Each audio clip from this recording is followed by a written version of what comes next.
কেউ কাটিবে ঝাড়ের বাঁশ, কেউ বলিবে সর্বনাশ,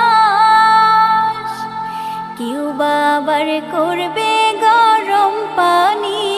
মা জননী, যেদিন তোমায় ছেড়ে যাব আমি, যেদিন তোমায় ছেড়ে যাব আমি, মা জননী, যেদিন তোমায় ছেড়ে যাব আমি।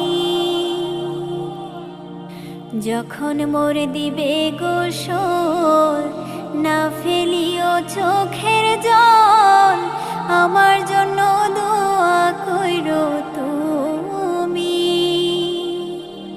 যখন মোর দিবে গোসল, না ফেলিও চোখের জল, আমার জন্যে